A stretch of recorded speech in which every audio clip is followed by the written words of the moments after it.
The West Virginia Mountaineers have gotten bigger, stronger, and deeper this offseason. The question is, did they get better? Find out on this episode of the Whole Country Podcast.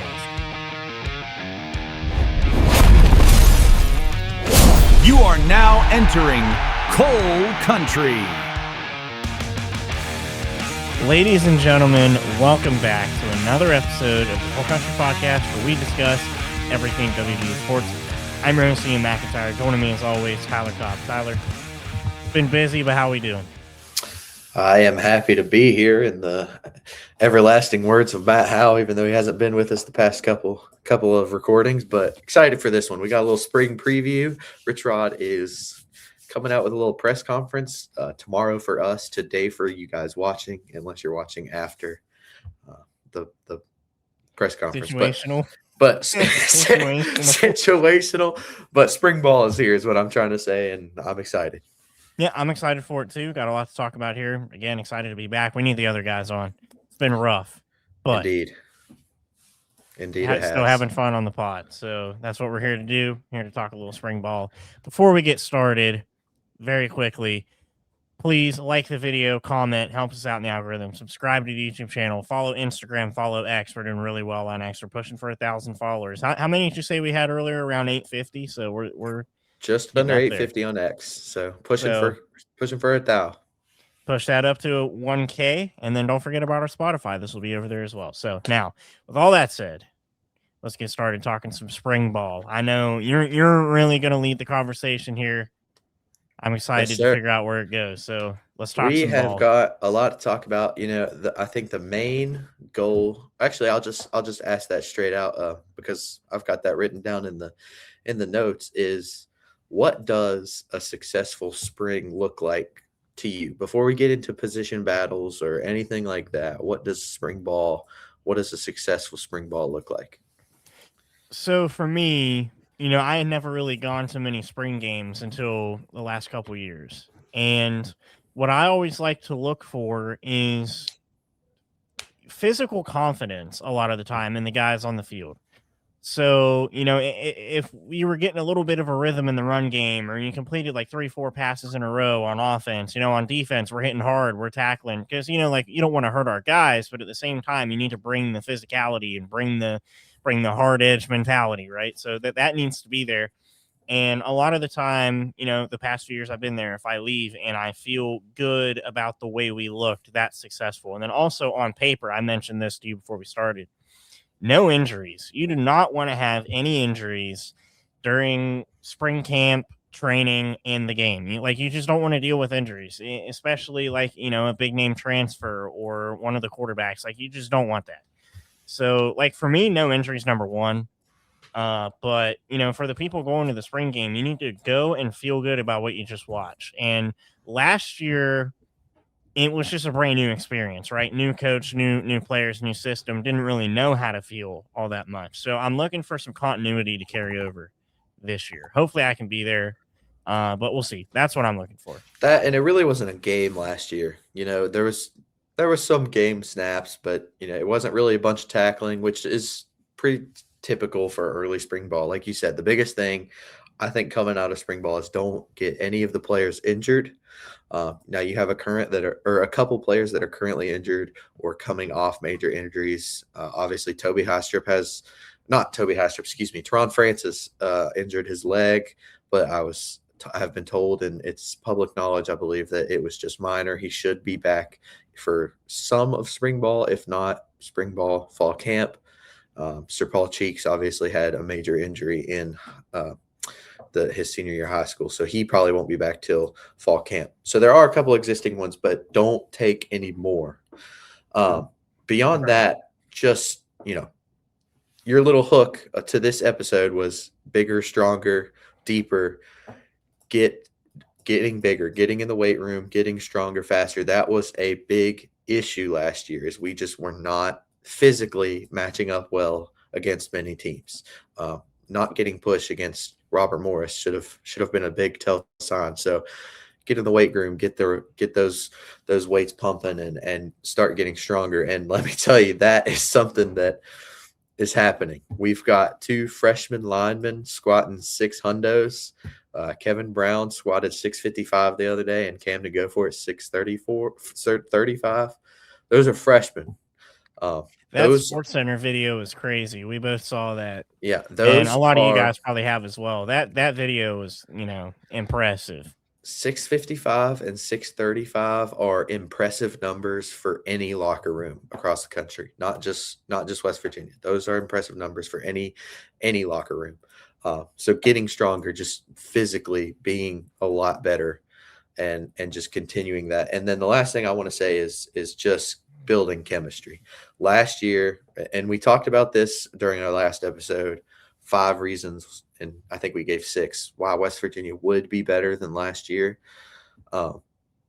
is that essentially everybody will be here for spring ball. Now, there's a few exceptions in terms of high school recruits. The biggest, impact player that I think could be an impact player in year 1 that won't be here is Vincent Smith. But outside of that, there's not a ton of guys that I expect to get a lot of snaps in year 1 that aren't going to miss spring ball.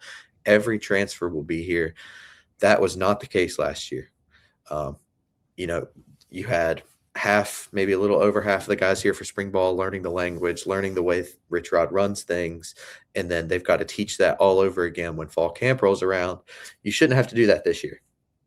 If everybody knows the way of the land, it will make fall camp much, it'll move the process a lot quicker, because rather than having to reteach that in all the language and the way things work in fall camp, you can get right into actually game planning and whatnot. So chemistry, stay healthy, and get bigger, stronger, faster, so on and so forth. With that, I say we just jump into some position battles. Obviously, normally, under normal circumstances, we would talk about key position battles, but it's kind of hard to do that when you have 80 new players, because every position is a position battle.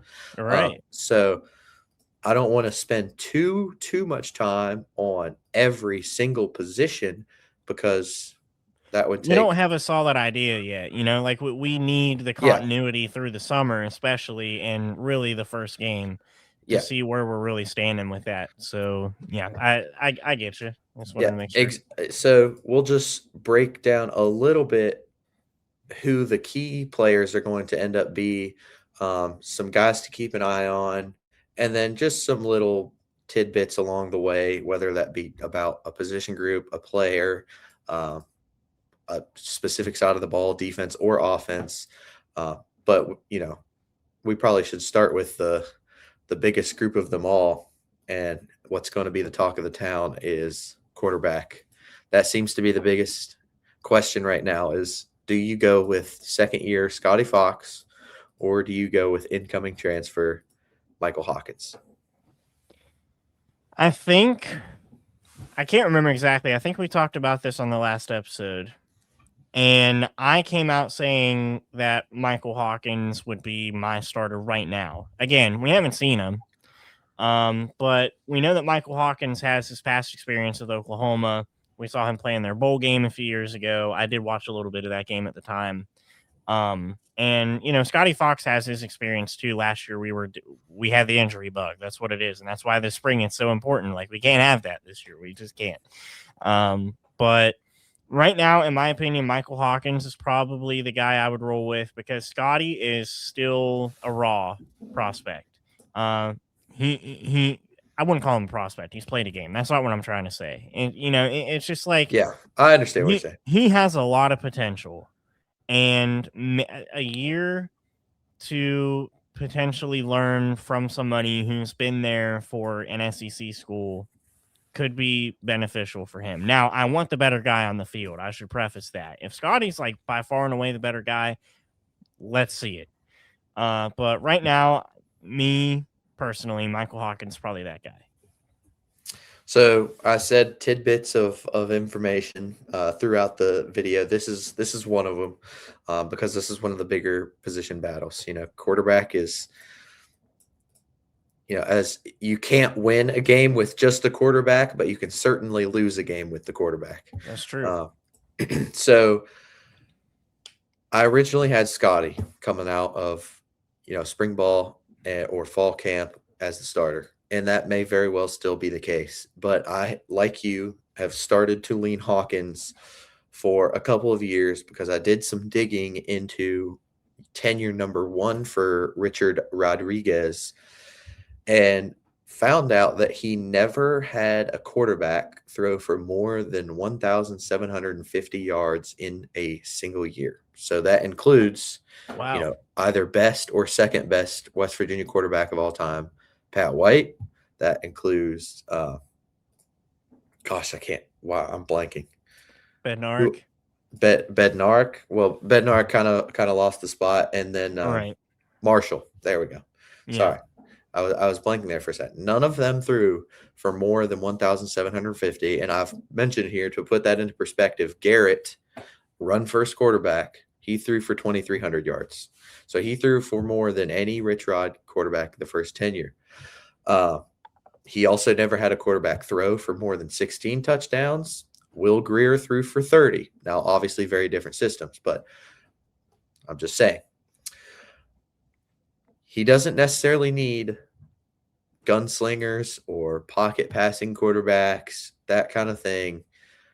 He needs a fast guy. He needs a runner, a fast runner. Now, there is a big difference between 2007 football and 2026 football. Everybody runs the spread offense now. Everybody runs some version of the option read game, RPO style offense. It is what it is. That's football. It evolves. And so in today's world of football, you need somebody that can throw the ball. And that is my biggest concern with Hawkins, is because if you go watch a game like the Oklahoma versus Kent State, which I would play tape, but I did not have any prepared for this video. I apologize. But if go watch the Oklahoma versus Kent State game, there are some erratic throws in there. But I'm giving him the benefit of the doubt because, like I said, Rich Rod does not need a guy that's going to go out there and throw for 3,000 yards. He needs a guy that could throw for 2,000 yards and then run for 750 on top of it. So that's why I start to lean Hawkins. You've got two guys. Last year, if hindsight's 2020, but it should have been a red flag that Rich Rod told us that we had 5 quarterbacks we could win with. There's no shot. This year you have 2. You know what you get with Scotty Fox at the very least. His floor is what we saw last year. He's not going to get worse. So the quarterback will be better. That's about all I have to say on the quarterback. Moving right along. The position with the least amount of questions, at least for who's the starter, running back, Cam Cook, safe to say. Pretty safe. Pretty safe. I think, well, you know what, before we move on, sorry, I had this written down. This is about the quarterback, so I'm backtracking. But to feel good about spring, do you want to have a quarterback named after spring ball? Yeah, it may be PTSD from last year, but I would like to have someone who I know is going to be the main guy coming out the gate. Like, I would like to know, because last year wasn't clear at all. Again, injuries, but yes, I would. Unfortunately, I don't think we will, but I'm on board with you. I'd rather have it out of spring ball, but if it goes into fall camp and at the very least we get a confirmed starter after fall camp before game 1, I'd be happy with that. But I don't want them to roll out with the same, hey, we have 5 guys we think we can win with, and the starter won't be named until we take the field against Coastal. I don't want that again. Right. So sorry to backtrack there. I just wanted to get that question out. Running back, as I said, Cam Cook is undoubtedly the starter. He's not getting nearly enough national attention. He was the nation's leading rusher in 2025. We've said that over and over again. You guys have heard that over and over again. We don't need to repeat it. The question for the running back room is, who is your number 2? You obviously pick up Amari Latimer, 4-star athlete that you flipped from Wisconsin. You have Martavius Boswell from the JUCO ranks who can run. He has got some serious breakaway speed. And then you have a couple guys that you bring in from high school in Sir Paul Cheeks, Christopher Talley, Lawrence Autry. I don't know how many of those guys will see the field in year one. What I do know is that Cam Cook, Amari Latimer, and likely Martavius Boswell will all see the field. If I'm Rich Rod, I almost said that backwards. If I'm Rich Rod, I'm making Latimer my backup. He's a bigger guy. You have Cam Cook who's 5'9". He's agile, right? He's going to be a very agile, quick runner, and I think it's going to be a good thing, sort of like a Jaheim White style guy out of the backfield who can get yards quickly. However, we're going to be taking some hits. Latimer's a bigger guy. I think you're going to want him backing up Cook so that you have a little bit of meat whenever you're in the red zone. So I'd be looking for Latimer to be the initial backup, but Sir Paul Cheeks, when he heals up, he could be a guy who we could throw in there for some RPOs, some quick looks. The rest of the guys, you're right. Not sure how much you'll see the field. If you're me, I'm making Latimer my backup behind Cam Cook. I will say Christopher Talley has had some off-season hype as well. So maybe you see Talley. I don't know how much I would count on seeing Sir Paul Cheeks, even though he's likely the third, maybe fourth most talented guy in this room. He's just coming off a major injury like that is not easy to come back from, especially as a true freshman. You mentioned Amari being a bigger guy to complement Cam Cook. Cam Cook isn't necessarily running a 4.2, a 4.3, but he's a faster back. Amari you're going to be your bruiser. He's 6 foot 228. This is another little tidbit of information. This is a quote from Jed Drenning in an article that Skylar Callahan wrote. So giving credit where credit is due. When you get eyes on this football team, this 2026 iteration of the Mountaineer football team, first of all, it leaps out at you how physically they look. I mean, it's much different looking football team. We didn't have a lot of guys that look like Amari Latimer last year. That's from Jed Drenning, a guy that is inside the building, and he's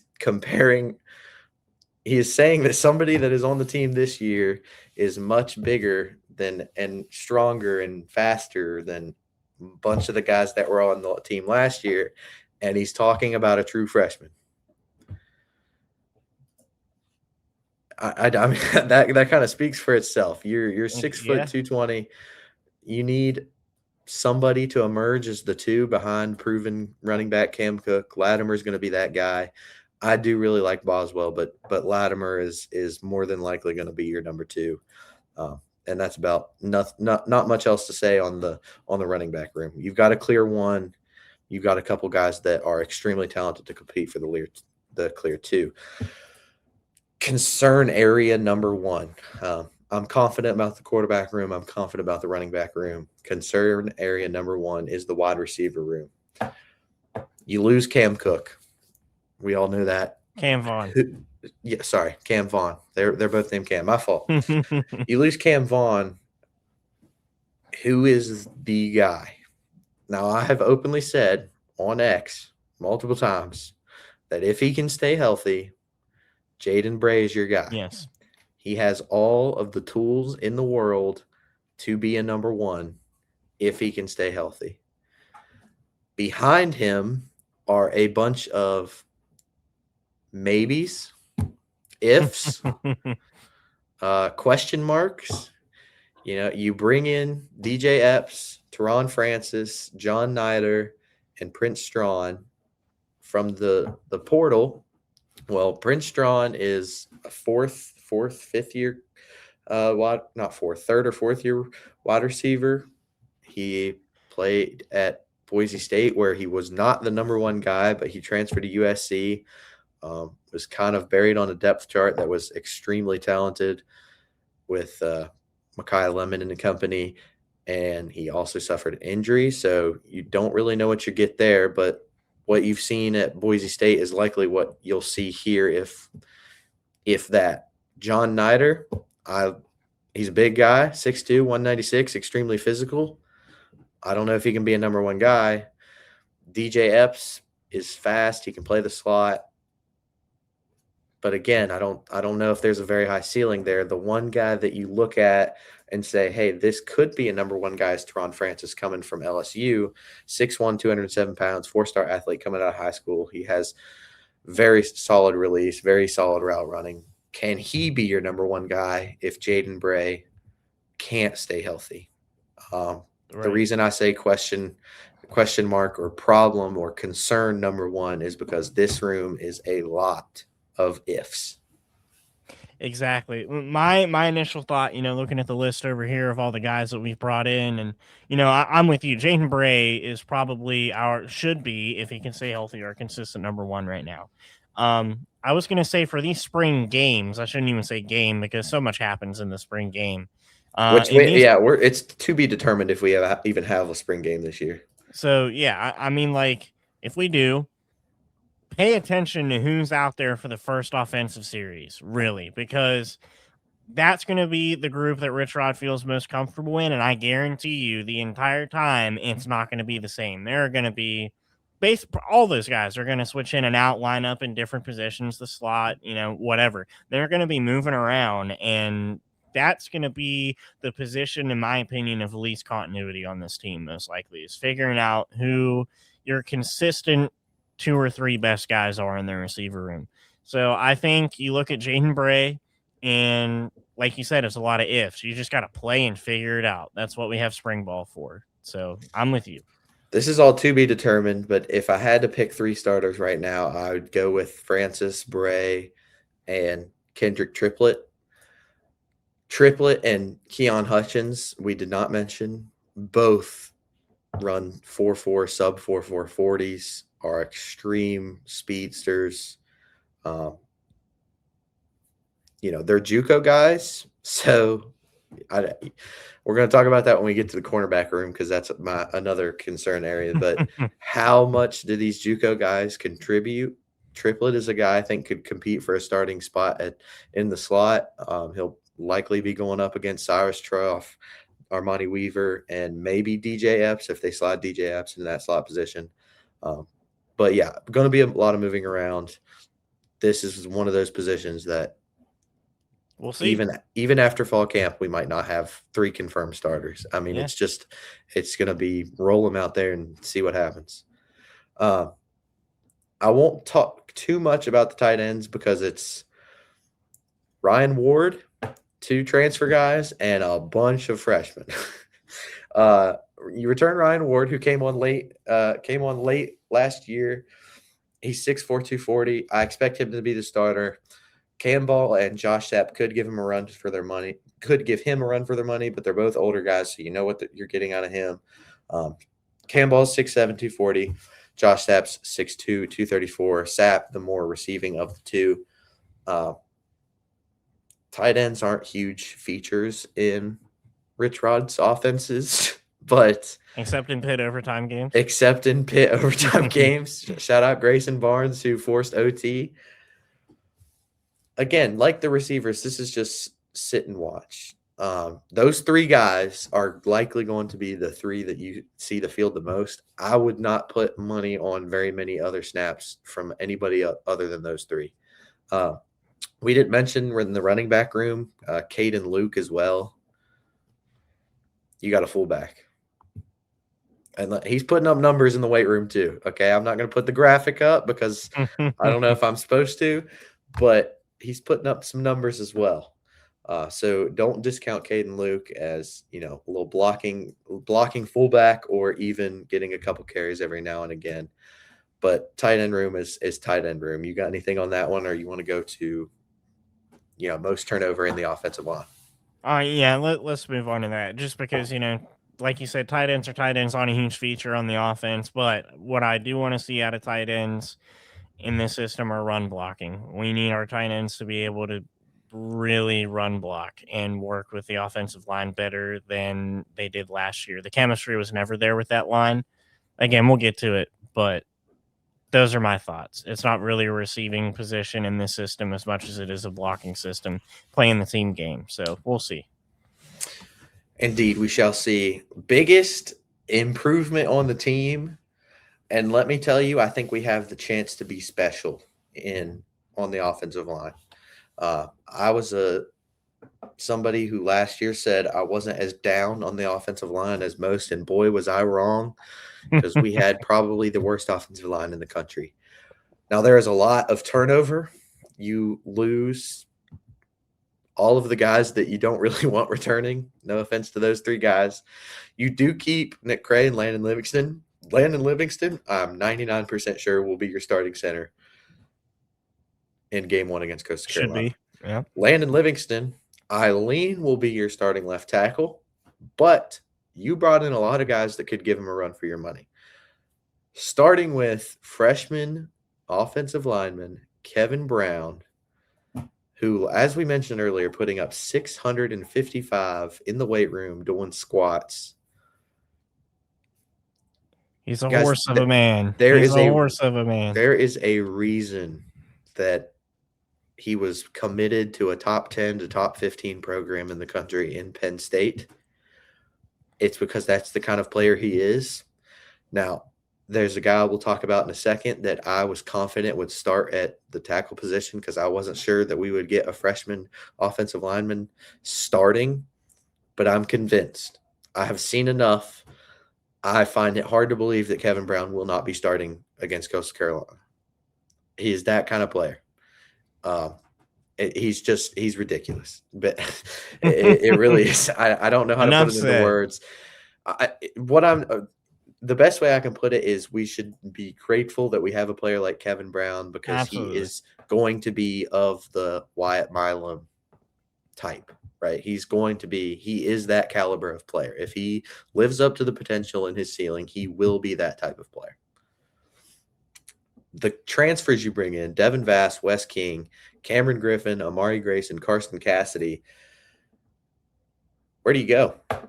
I mean, you've got 5 guys to fill 2 spots, obviously they're not all guards. You've got 4 guards out of those 5 and 1 tackle. Assuming Landon Livingston, Kevin Brown, and Nick Cray are your 2 tackles and center, you've got 2 guards to pick out of 4 guys, not including any freshmen you bring in or returners. That's pretty good, because I'll be honest, all 5 of them I think could be starters at Power 4 programs. Amari Grayson and Cameron Griffin, they might have an edge on Wes King and Devin Vass because they came from Jacksonville State, as did the new offensive line coach Rick Trickett, who is probably the biggest pickup of all. Out of all offseason. I'm going to be 100% honest. Out of all offseason. They may have a step up, but I think Wes King and Devin Vass are going to end up being your 2 guys. Devin Vass being 6'6", 306, and Wes King 6'3", 304. Devin Vass has Big 12 experience from Kansas State. If I'm not mistaken, he was the highest paid of the linemen. Wes King comes from Wyoming, has not allowed a sack in over 1,000 snaps. The offensive line will be better. 100%. And we saw last year that if your offensive line is bad, it doesn't matter if you have Tom Brady and Todd Gurley in the backfield. Random. I'm a Rams fan, so Todd Gurley was the first running back to come to mind. It doesn't matter if you have them back there. If the O-line is bad, it does not matter. I'll ask the same question that I did with the quarterback room is, by the time spring ball comes to an end, do you want to know 5 to 7 guys that will be getting rotational minutes? I would be fine with having a list of like 7, 8 guys, that I know would be consistently in the rotation, because at no point last year, honestly, that I feel like we had solid chemistry on that line. And I remember going to our first game. I don't know why I forget who we played our first game. Robert Morris. Robert Morris, yeah. I just thought of it. But when I went there, I'm like, I'm most excited to watch this O-line. I really was at the time. I'm like, I want to watch this O-line. And it was questionable at best. And, we go on our losing streak. And even when we played Houston and won, it was like, man, like we still are not consistent. We're just not. And is that a numbers thing? Like, me wanting 7, 8 guys who I know are going to be in the rotation? Is that a numbers thing and like narrowing it down and knowing who you want? Who knows? I hope it is, because like that's, to me, the thing that you want to have the most continuity on is who's playing, who's not. And again, hopefully the injury bug doesn't bite. But I would like to have not like a complete, like these 5 are always going to start. Like that's a little too strict for me, because I think we have a lot of talent in this room. So I would like to just know even 10 guys, right? Like I want a list of people who I know are going to see the field every game consistently. That's how I feel. Does it have to be 5 guys? No. Do I want it to be, up in the air every week? No. So somewhere in the middle. This is very, very through gold and blue lenses. But I think that this offensive line has 10 guys that could start at a handful of Power 4 programs. Returners Nick Cray, Landon Livingston, Josh Isosa, and Malik Agbo, I think could all start. All 5 transfers, I think, could start, maybe with the exception of Cameron Griffin. But even Cameron Griffin, I think, could push for a starting spot. And freshman Kevin Brown. That's 10 guys. I mean, if you come out of spring confident that those 10 guys could start, let alone be a 2-deep, and we all know Trickett loves to rotate his guys. If you are confident in 10 guys, you have a lot to look forward to on this O-line. And this is where it starts. Rich Rod is run first. You have got to be able to block. If you cannot block, you will not succeed. And so this is the biggest room, one you're going to want to keep an eye on. If you had to put together 5 right now to start, who would it be? So honestly, like Landon Livingston at center, obviously. I'd probably put Kevin Brown in there. I'd put Nick Cray in there somewhere. Other than that, so those are your left tackle and right tackle, which I agree with you with. So yeah, who are the guards? Which it's probably going to be 2 of the 4 transfers not named Karsten Cassidy. Yeah, that's the thing. Like Devin Vass has to be in there. Wes King. I mean, like that's kind of what I'm leaning towards. Kevin Brown, everybody knows he's probably going to be the starter. Landon Livingston, you got the continuity there. That's who I would probably put in my 5 right now. But again, I'm cool with having a list of those 10 guys, like you were saying, that we know could start, let alone be great at a Power 4 level. So that'd be my 5. I'd go with the same 5. Cray, King, and Vass as your guards, Livingston as your center, and then Brown as your other tackle. Do not count out Karsten Cassidy to give Nick Cray a run for his money, or even rotate in and out with Kevin Brown as he gets adjusted to Power 4 ball. You got a lot to look forward to. Right, yeah. That 100%. kind of wraps up the offensive side. My last question before we turn over to the defense is, do you think, and how much better will West Virginia's offense be in 2026 compared to 2025, if at all? If you think it'll be worse, I want you to say it'll be worse. I honestly think it will be a little better. I don't think it'll be light years better. I don't think we're going to see an immediate improvement, especially early on. However, I do think, again, provided the injuries don't hurt us, you're going to see more consistent quarterback play. You're going to see running backs that can get more than 2 yards a carry. You're going to see an offensive line that can get good push initially to set up the play. And again, we said the wide receivers are probably the biggest question mark, but if you can get receivers that can create space against, teams like Coastal, I would feel confident that we could have, some 300-yard games, potentially have some 300-yard games from the quarterback room. So, I mean, he had them last year, basically throwing the ball to Cam Vaughn and Jeff Weimer as your number 2. Right. Right. So, I mean, like, we have the potential to do all that. I think we'll be a little better, especially because of this O-line. This O-line looks really good right now. So if we can build that chemistry, avoid the injuries, I think the offense in general is looking a little better for next year. I would lean better as well. We averaged just over 21 points a game last year, and that's throwing in a game against Robert Morris where you threw up 45. And didn't score at all versus Texas Tech. Yeah. So if you can find a way to get it up to 28, 31 a game, I mean, a 21 from a fast-paced offense like Rich Rod is pathetic. We should be miles better. I mean, the O-line and running back room alone, paired with the fact that Scotty Fox will either take a year two leap or the better quarterback will get the job if it is Michael Hawkins. Like, math says that the quarterback will be better. It is almost impossible for the offensive line to be worse. And then with how many injuries you had last year with the running back room, simply staying healthy would guarantee that the running back room is better. That's three position groups. And you could argue the most important position groups in a Rich Rod offense. So you should be better. Yep. You should make a jump. Absolutely. Now, moving over to defense is where it gets a little bit interesting. Here we go. Here we go. Before we say anything about any position group, I started with the little tidbit about the quarterbacks, and then I read the little tidbit from Jed Drenning. I put together this little note a couple weeks ago about getting bigger on defense. That was the goal. If you looked at how they approached high school recruiting, but specifically the transfer portal, you could tell a goal was to get bigger.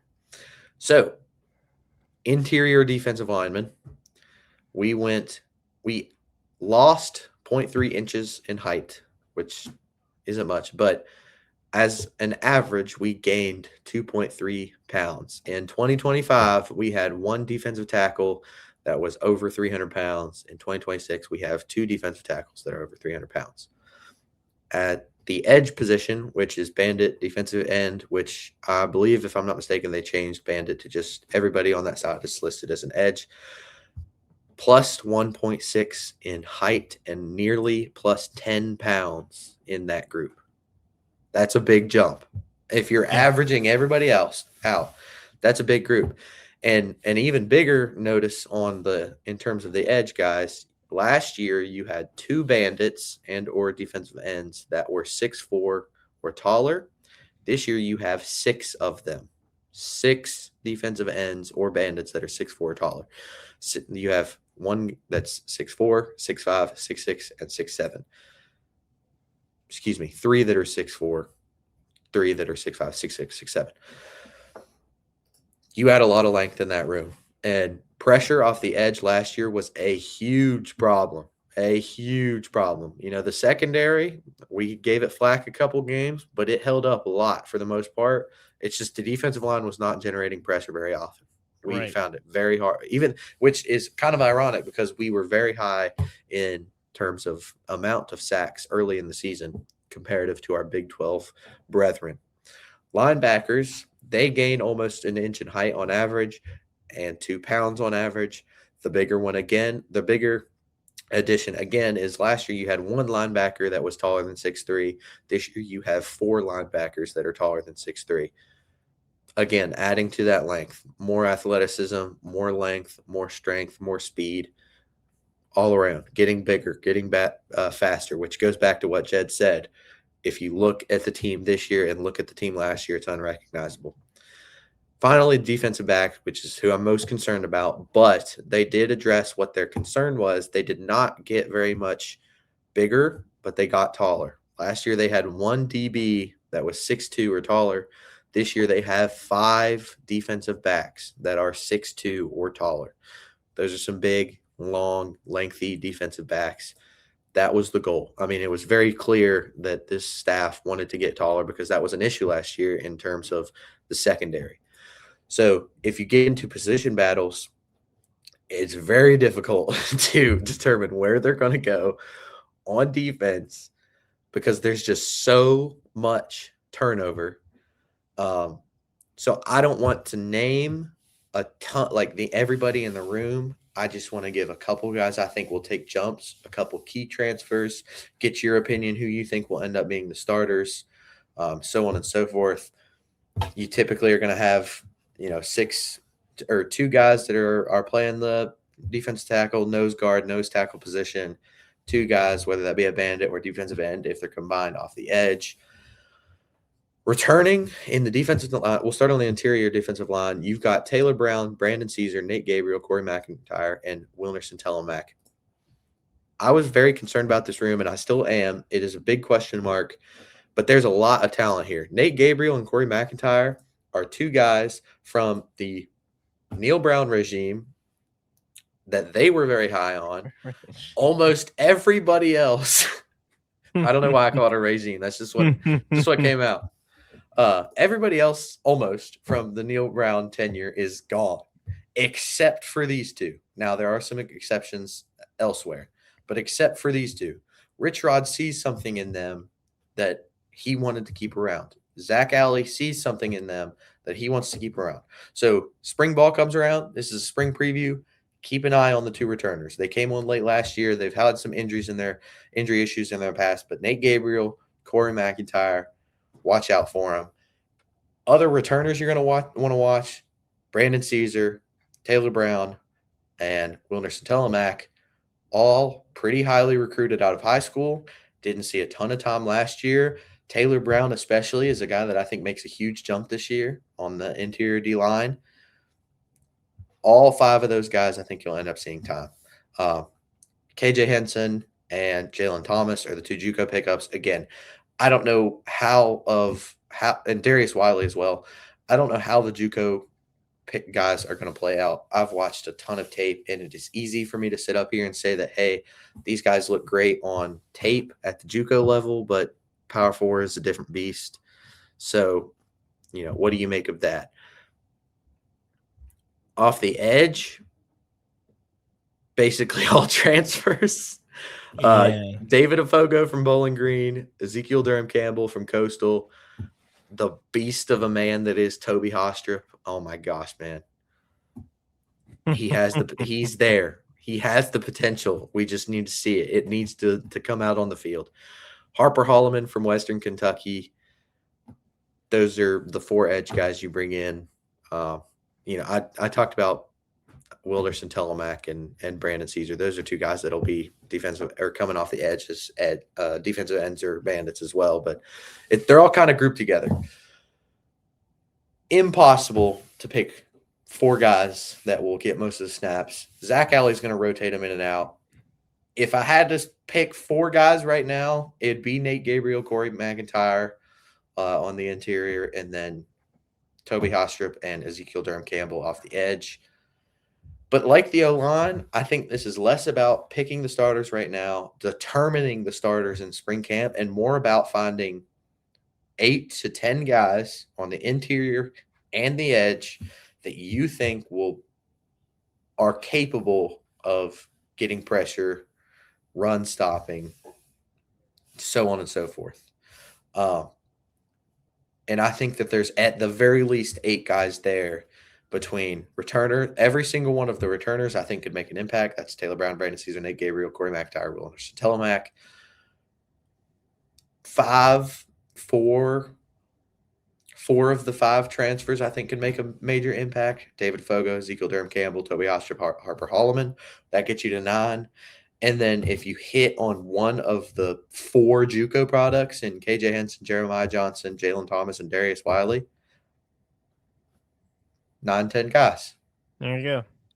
I mean, with me, like, I haven't obviously watched as much film as you, but, I've seen the names, right? And obviously I have the list pulled up here. I see the statistics, the heights, the sizes. We've gotten bigger. That's the thing, right? Like, we aim to get bigger, we aim to get stronger, and we have.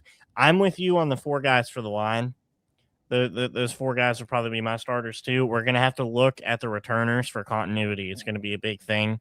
And like you said, overall on the edge especially, we need speed and strength. And some of those guys that transferred in, some of the JUCO guys have that potential.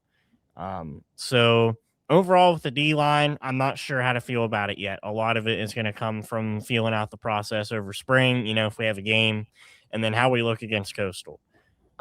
So we'll have some guys set in stone by then. Again, it's like the O line, having 8 to 10 guys that can be able to make an impact. That's where we feel comfortable. So I'm with you on that front. I will say, I read the Jed part when talking about the running back room. In quotes, it's a much different looking football team. We didn't have a lot of guys that look like Amari Latimer last year. I stopped there. He went on to say, we just didn't, or Toby Hostrup. There's just weren't a lot of those body types around a program a year ago. Right away, when you step off the bus, you look like you won the game. It's that type of team. It speaks to where we are at this juncture versus the same time last year. I'm excited about the possibilities and what this is going to look like with all these new faces folded into the mix with some of the returners. Again, mentioning a redshirt freshman, Toby Hostrup. There is stuff to be excited about, guys. There is talent littered all over this team, whether it be on offense in Michael Hawkins or Cam Cook, Amari Latimer, Teron Francis, or on defense. You have 5 guys that are extremely talented on that defensive line that we need to see it. There's just so many question marks, but the talent is there. Linebackers.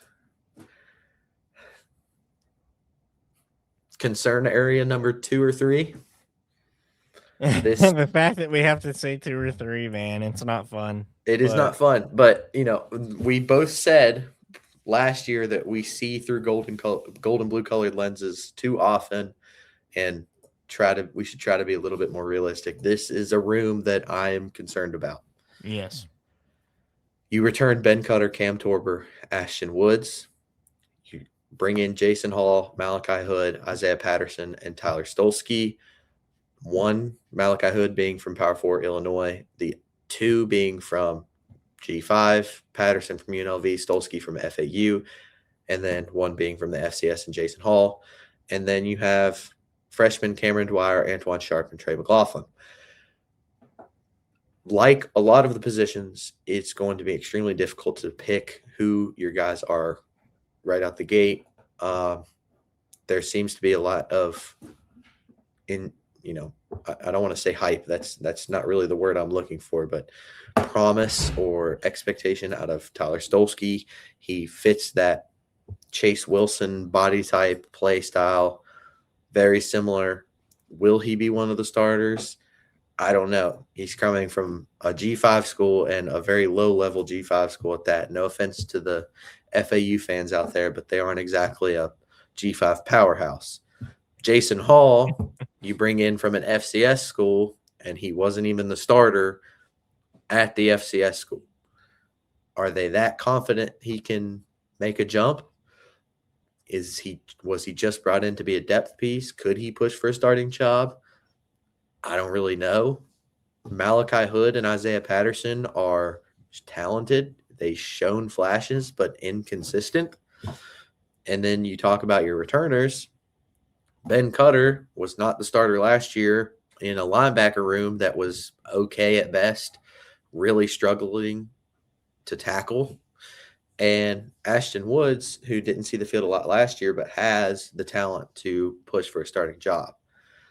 If I had to give you 2, I would say Ashton Woods and Malachi Hood. Those are the 2 that I like the most. Both of them have Power 4 experience. Malachi Hood coming over from Illinois, Ashton Woods returning. I don't hate the idea of seeing Isaiah Patterson out there a lot because he brings that 6'4", 240-pound frame. He's a bigger guy. He's tall, lengthy. But I just don't know if I see a ton of promise in this room outside of Woods and the potential that is Patterson we've just yet to see. I mean, Patterson was committed to UCLA out of high school and ended up flipping to UNLV. There was a story there that I cannot remember. Something went wrong in the process or something along those lines. But I don't know. I don't see this being a very great group of linebackers. Well, see, it's another question mark. And honestly, I'm with you that those 4 guys that you mentioned, Ashton Woods, Malachi Hood, Patterson, Isaiah Patterson, like, those guys I think I would lean toward initially. And I think Ben Cutter's gonna see the field too. He played a little bit last year, so he'll be integrated somehow. But it's another receiver situation, right? Where you just got to play some games to figure it out. It's not necessarily like the lineman where you play games to figure out, what your rotation is going to be. And you play games to figure out who's got the hard edge, right? Yeah. So I tell you what, Tyler Stolsky has the hard edge. He plays with a hard edge. I just don't know yet. It could, but I just don't know yet if it translates to the Power 4 level. But Stolsky, he's got a hard edge.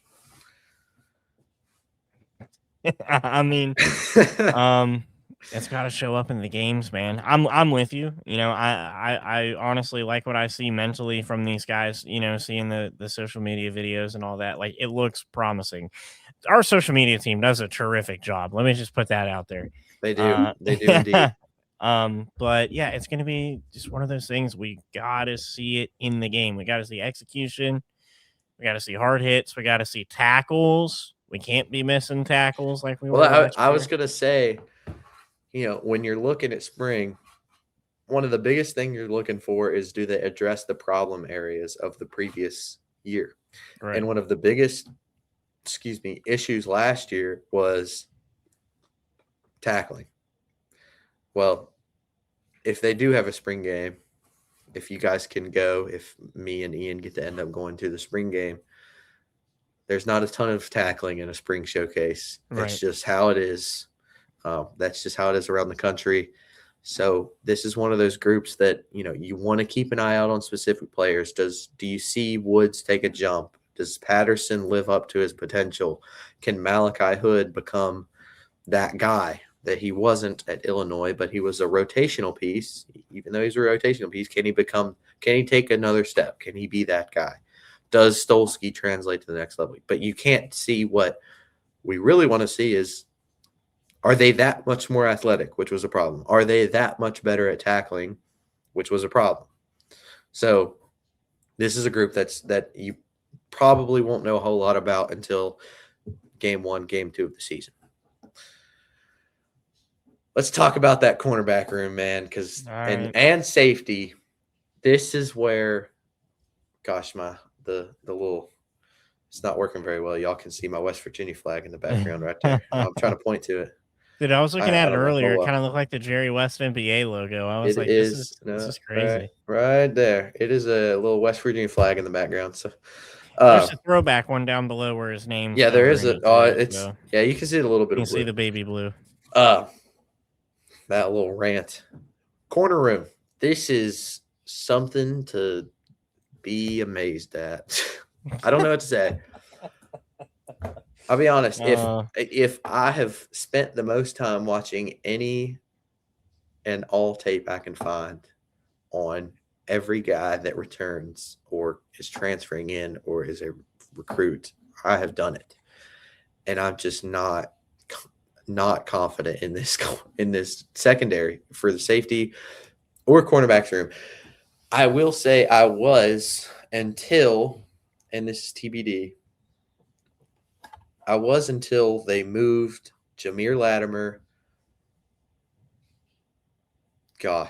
Malik Hawkins, and Andrew Powdrell to nickel / Sam to the safety room. I don't know. I mean, do you see Jameer Latimer play a hybrid role?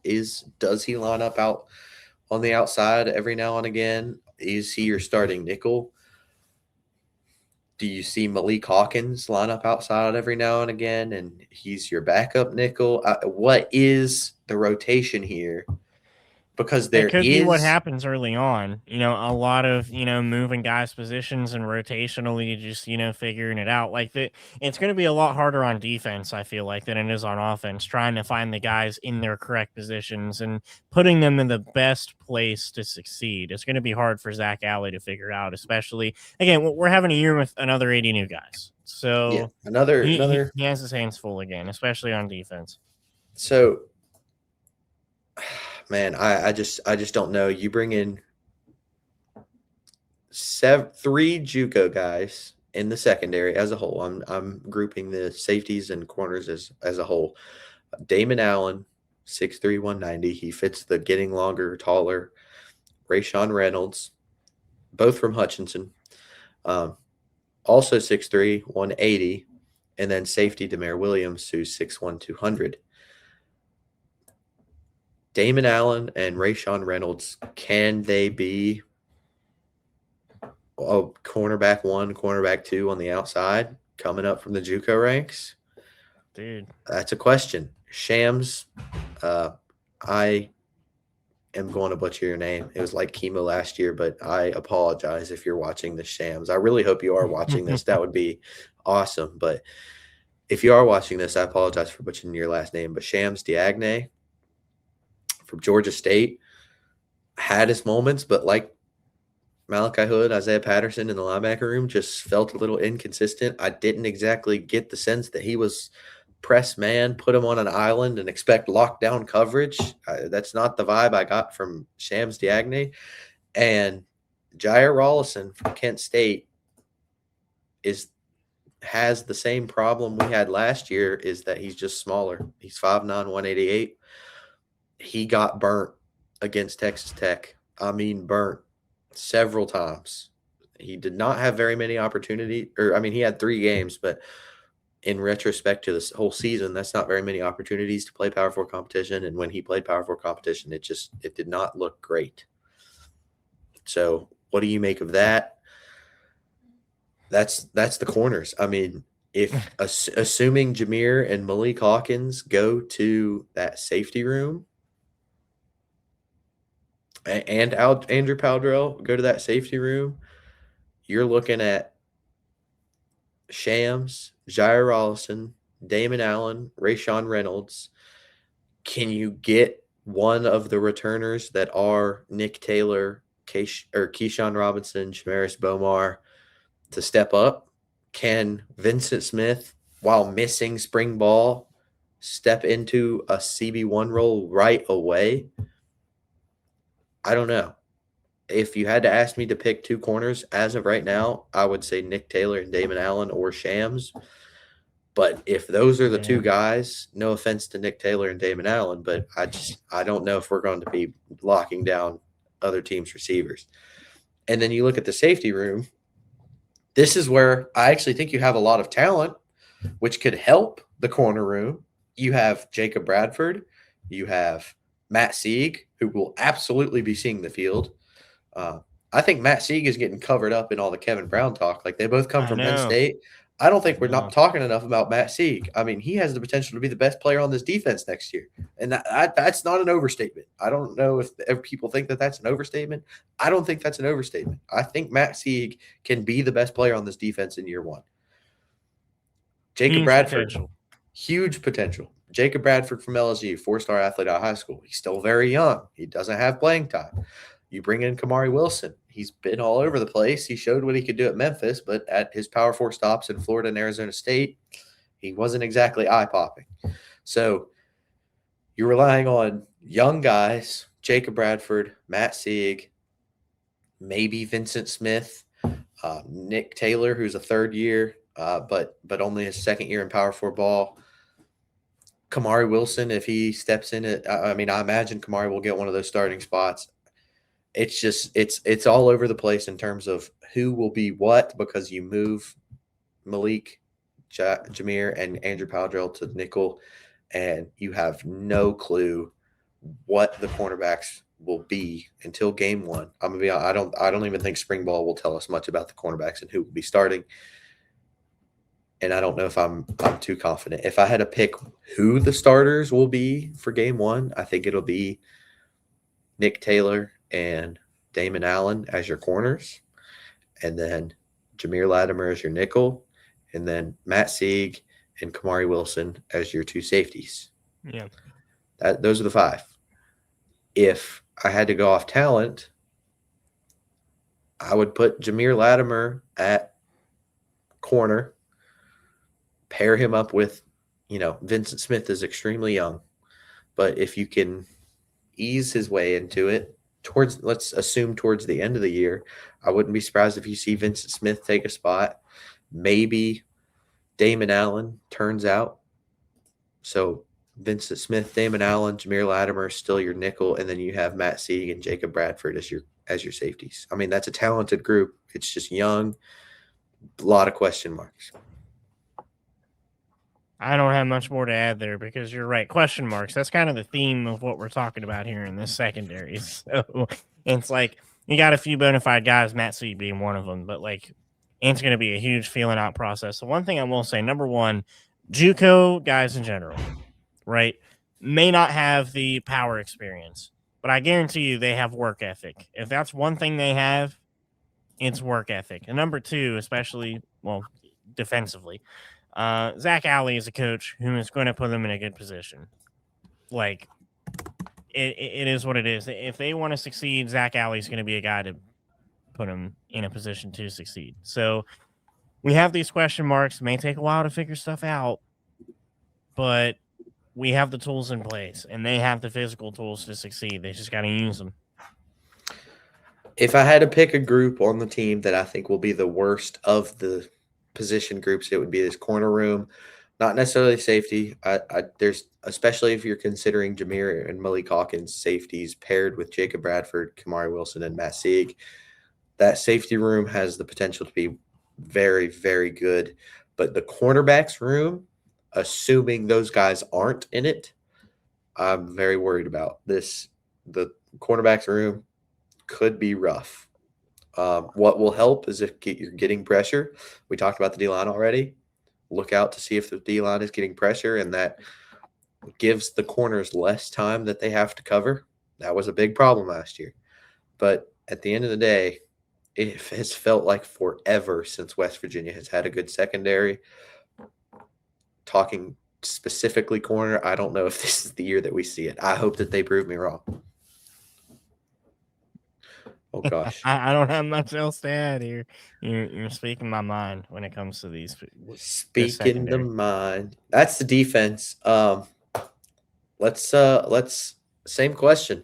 Do you think, and how much, if you do, will the defense be better in 2026 compared to 2025?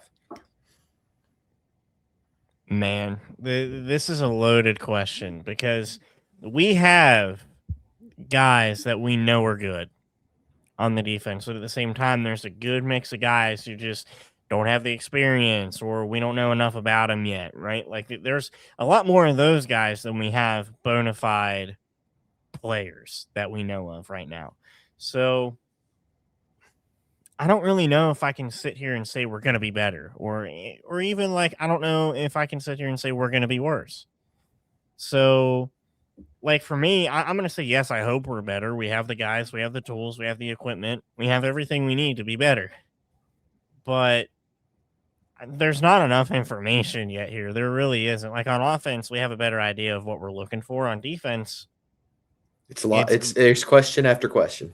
Right, exactly. So I'm going to sit here and say we could be around the same. I know it sounds like a safe answer, and it kind of is a safe answer. But I mean, like, I don't know if I can confidently say we're going to be better. And I don't want to say we're going to be worse because, again, we have the tools. We have some of the guys already that we know of. So it's like, I don't know. I'm going to be neutral. I'm going to say that right now we're going to be around the same, but we have way more potential to be better than to be worse. I laughed because I was going to say the same thing.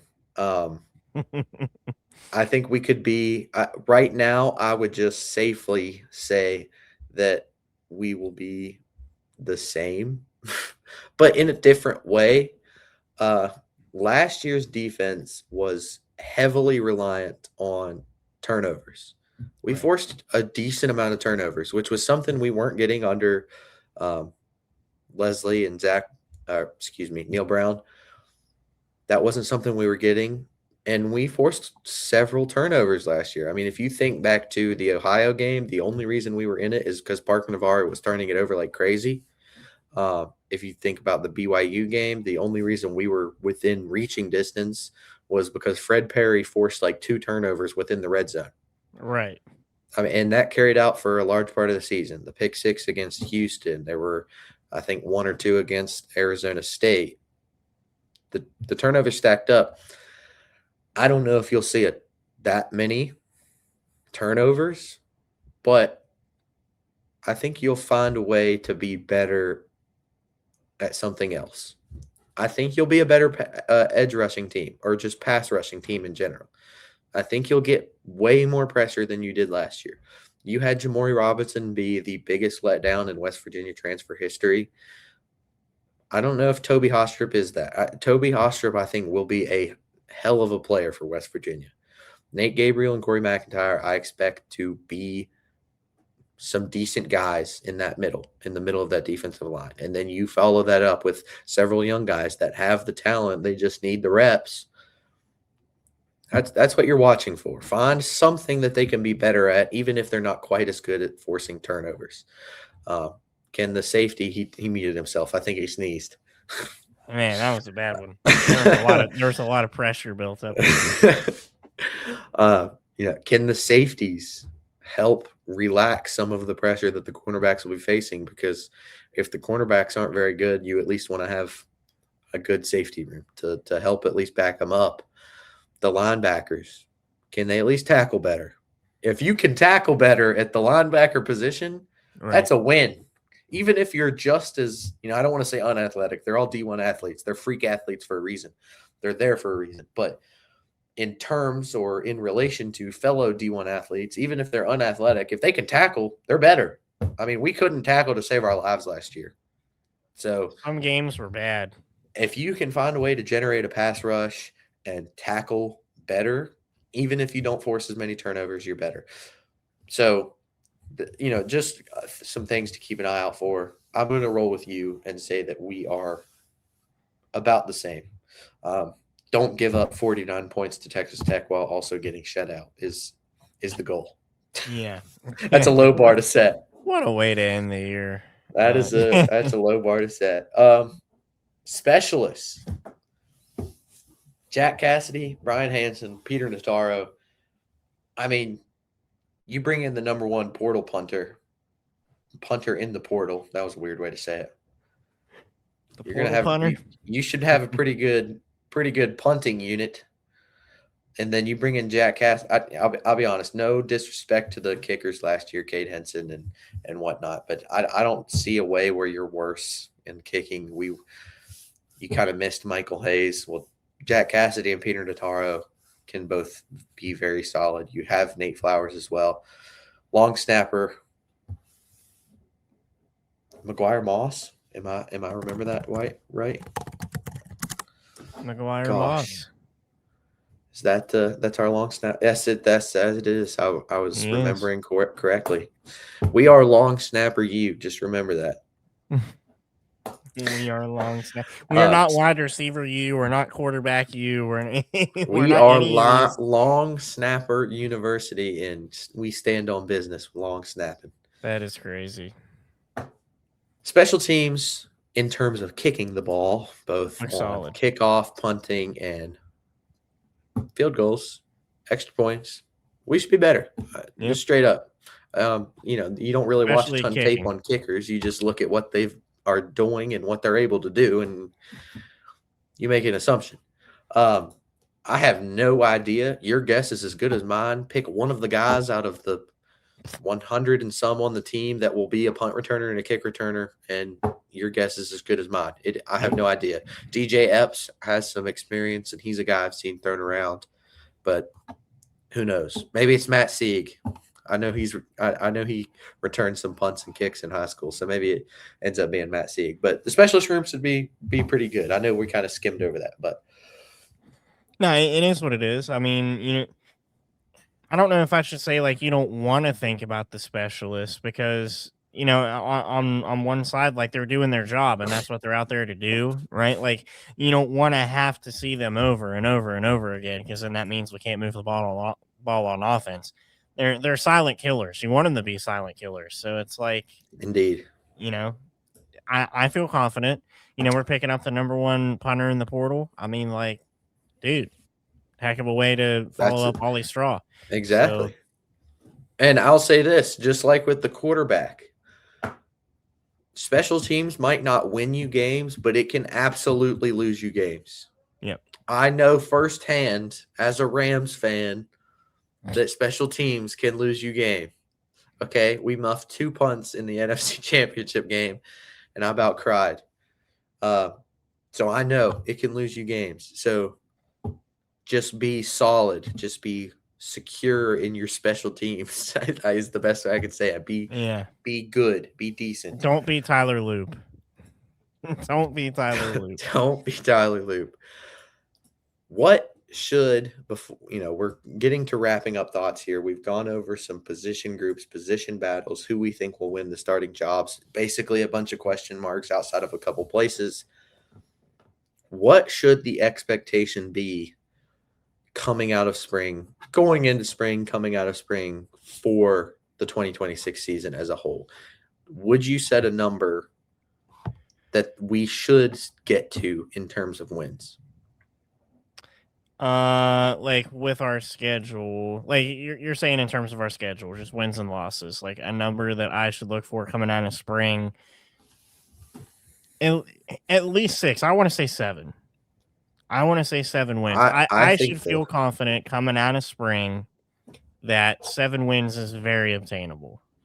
That was my next question, was confidence level. I would set the line at 6, get to a bowl. That should be the expectation coming up in 2026. And what is your confidence level we get to that 6, maybe 7 win mark? On a scale of 1 to 10, my confidence level that we get to 6 or 7 wins is literally a 6 or 7. It's just average. Yeah, I mean, yeah, a little more than average, because I was going to say a key word for this offseason leaning into the first game against Coastal.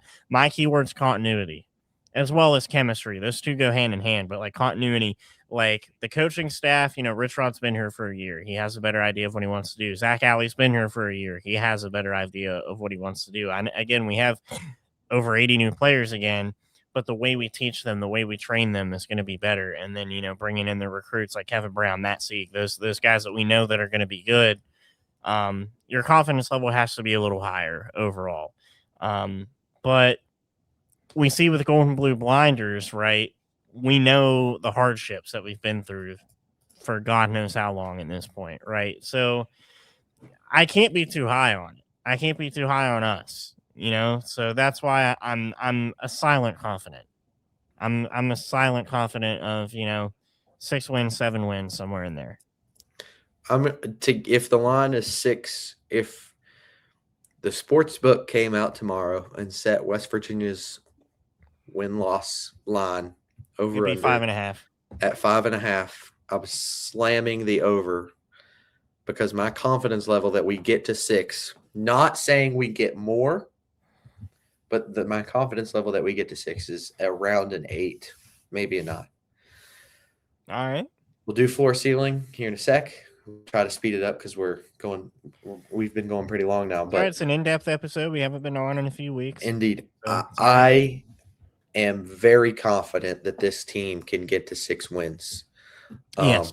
We got to 4 wins last year with a team that was injury riddled, an offensive line that couldn't push a buggy.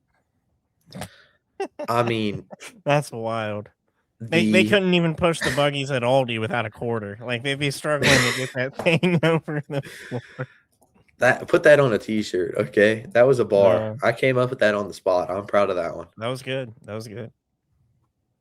The talent on the roster last year was just not what it is this year. Okay, we didn't have Toby Hostrip last year. Okay, we had Jamari Robinson, but there was a reason he was playing at UTSA before he was West Virginia. Okay, you didn't have Cam Cook. Now you had Jaheim White, but I said injury riddled. You know what I mean? You didn't have Amari Latimer. You didn't have Teron Francis, Jacob Bradford.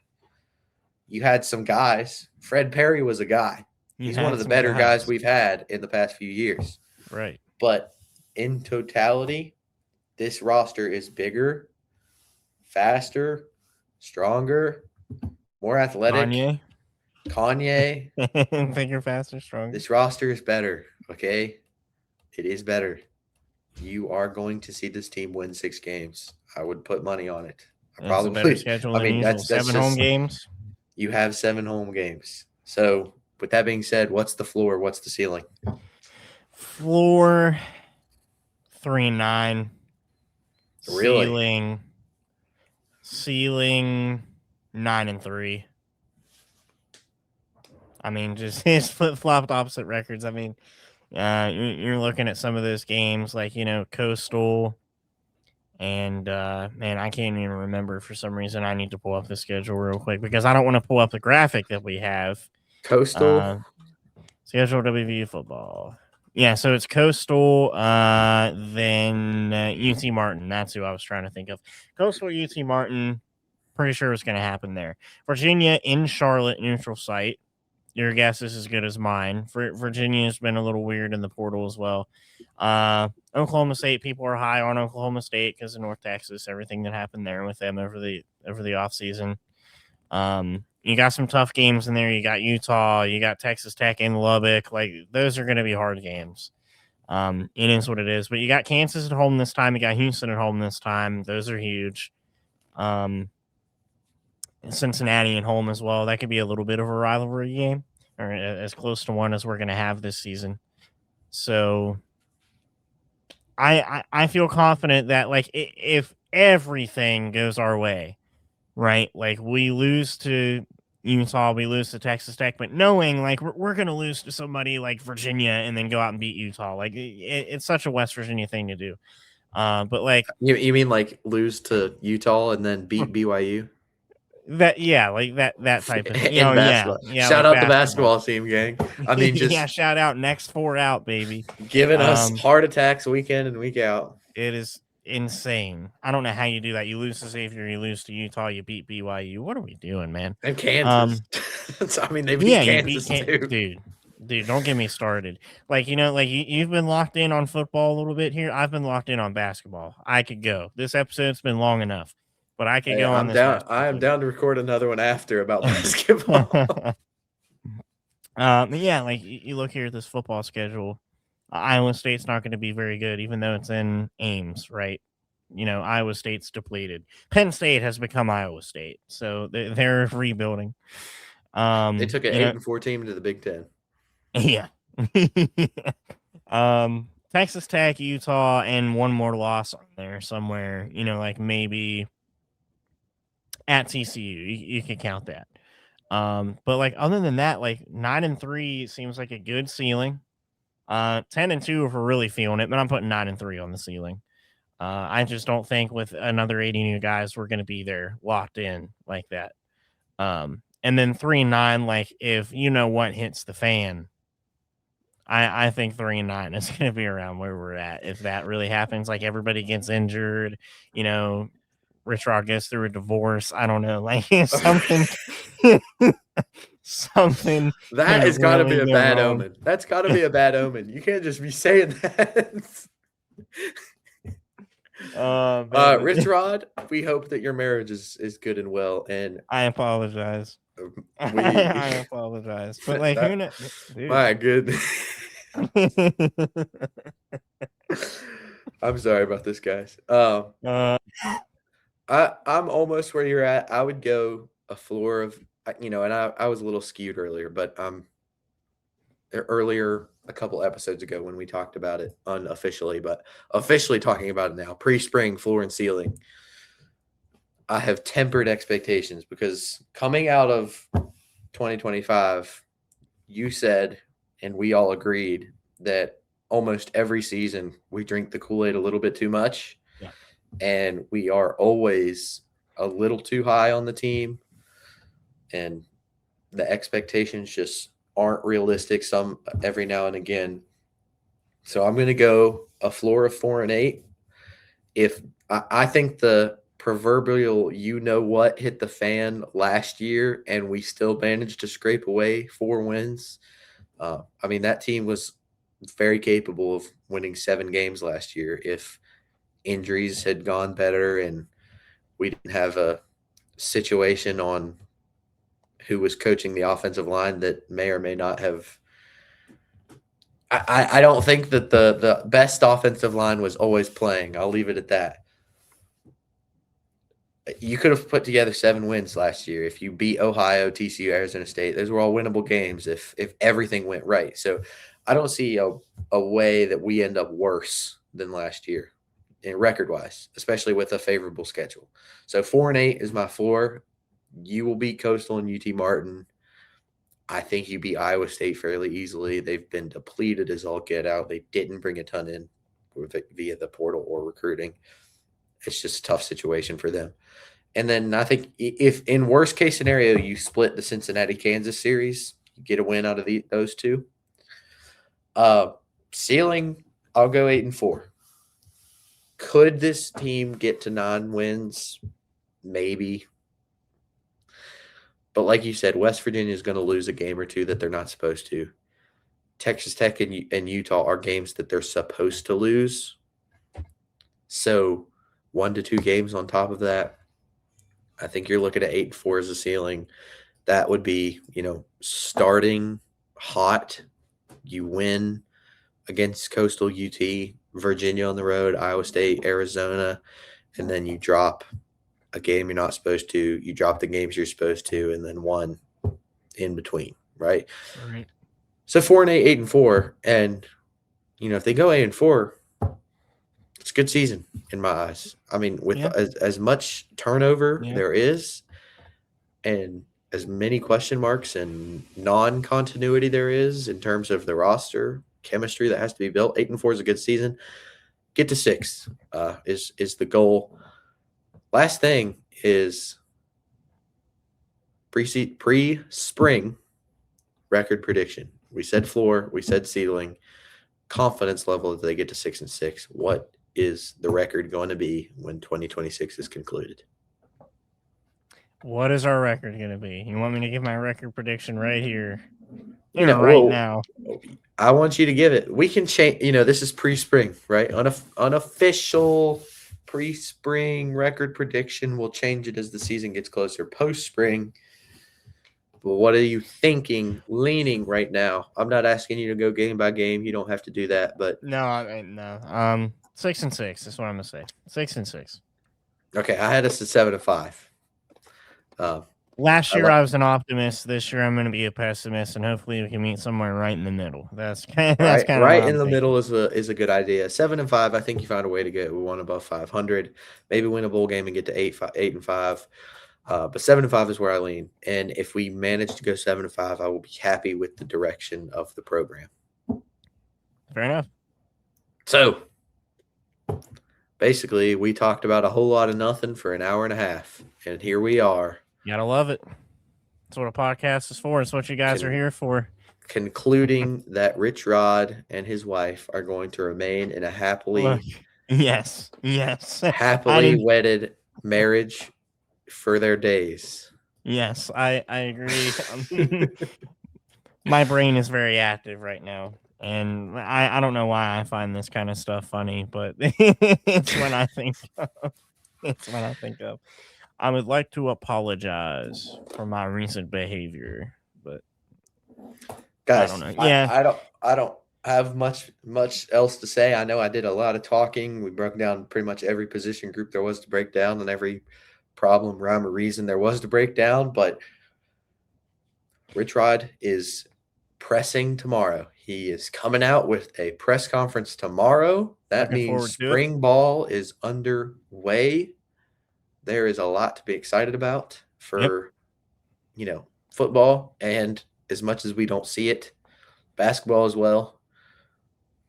It sucks the position we're in, but at the end of the day, Ross Hodges had a successful year one in terms of what your expectations should be for a year one head coach. But West Virginia athletics on the rise, maybe? Hopefully, man. I don't know. Basketball's so confusing. Baseball's looking good. I was just about to say, shout out the baseball team and women's basketball team. They are cooking. Both ranked. They're both cooking. So the women are the 2 seed in the Big 12 tournament and looking to be a 5 seed in the big dance. So really looking Indeed. forward to And I that. believe baseball has had 3 series wins at this point and ranked number 23 in the country. Yeah, and I think I saw we lost to Kennesaw the other day, but I think that's our only, or Kent. I can't remember which state it was. I think it was Kennesaw. I think it was Kennesaw. That Yeah. we lost one game, but we won the series. I think that's our only loss so far. So We shout lost out to one baseball. more. Oh gosh, I'm blanking. I'm not going Did to be able we? to remember. We lost one more game, but we won the series. I cannot remember the series that it was for the life of me. Maybe it was Ohio. I think Maybe. it might have been Ohio. Maybe. Either way, we have 3 series wins, 0 series losses, and we're ranked in the top 25. So Yeah. Go to a baseball game. It's actually really nice when the weather warms up and you get to go in there and sit for 3 hours and watch baseball. It's actually pretty nice. So make your way out to a baseball game. We're good again. So there we go. and spring ball football is back. We're going to be covering it. Hopefully we can get the mats on again and start doing a full-fledged podcast. One day. But one day we have to manifest it. But anyway, guys, Listen, thank you so much. On sorry. a side note, without Matt and Matt Howe, there are some other potential shows in the books.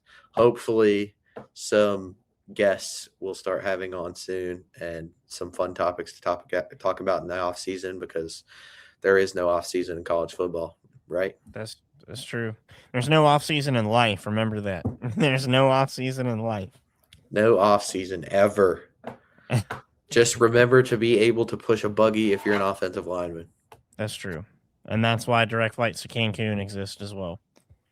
1 week. Shout out Tony's Ice Cream and Clarksburg Pizza Company for not sponsoring this video, but you guys are awesome anyway. Good ice cream. That's good ice cream. We're rambling. Yeah, we're rambling. Anyway, with all that being said, thank you guys so much for watching the episode. Again, before we log off, make sure to like and comment on the video. Leave your thoughts down below. Really helps us out in the YouTube algorithm. Make sure to subscribe to our YouTube channel. Follow our Instagram. Again, push our X up near 1,000 followers. We're at 850. Make sure to go follow us over there. And don't forget about our Spotify once again. So with that, from me and from Tyler, we will see you on the next episode. Goodbye, America.